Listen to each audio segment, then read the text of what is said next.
गुज़िरियल आदमशुमारी में सिंध खे नज़रअंदाज कयो वियो। डिजिटल आदमशुमारी असांजे ख़दशनि जो हल नाहे।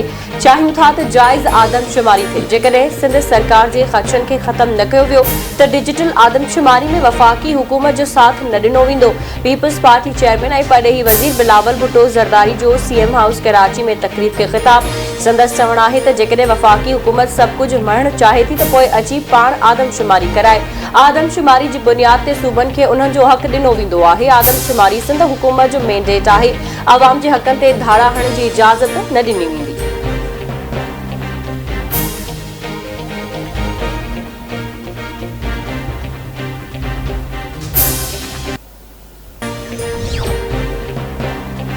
वफ़ाक़ी हुकूमत बोर्ड मुतासिरनि सां कयल वाइदा पूरा करे वाइदा पूरा न कया विया त वफ़ाक़ में विज़ारतूं संभालणु ॾुखियो हूंदो।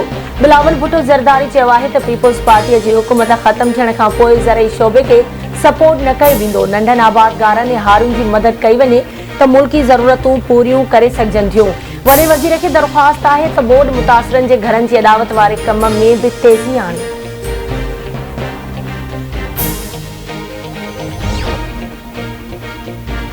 वॾे वज़ीर सैयद मुराद अली शाह डिजिटल आदमशुमारी जे तरीक़ेकार ते एतिराज़ वारे छॾिया। सिंध जी आबादी खे घटि ॻणियो वियो, इहो बर्दाश्त न कंदासीं। आदमशुमारी जे हवाले सां कुझु ख़दशा आहिनि जिन बाबति शुमारियात खाते जे चेयरमैन खे आगाह करे छॾियो आहे। आदमशुमारी बाबति शयुनि खां आगाह न पियो कयो वञे। असांजा ख़दशा ख़त्म न कया विया त आदमशुमारी खे रद्द कंदासीं।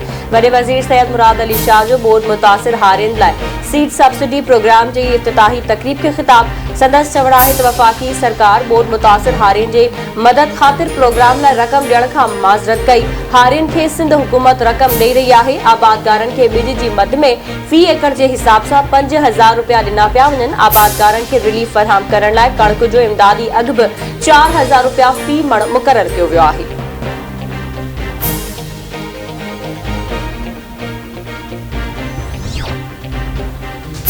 Pakistan electronic media regulatory authority अॻूणे वज़ीर आज़म इमरान ख़ान जूं तक़रीरूं ऐं बयान नशर करण ते पाबंदी लागू करे छॾी।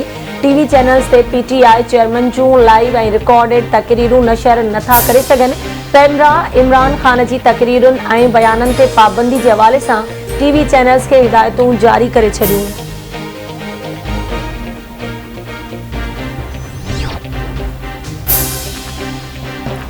इमरान ख़ान सियासतदान नाहे। संदसि सां के बि ॻाल्हियूं नथियूं थी सघनि। ज़मान पार्क में तमाशो लॻायो वियो। वज़ीर आज़म सां मुलाक़ात दौरान चूंडनि बाबति के बि ॻाल्हियूं नाहिनि थियूं।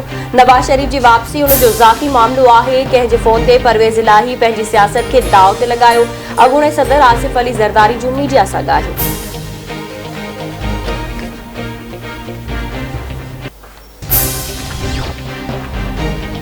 इमरान ख़ान उन क़ाबिल न आहे त साणुसि ॻाल्हियूं कयूं वञनि। पीडीएम सरबराह मौलाना फज़ल रहमान चयो आहे त उन्हनि हमेशह अदालतुनि जो एतिराम कयो आहे।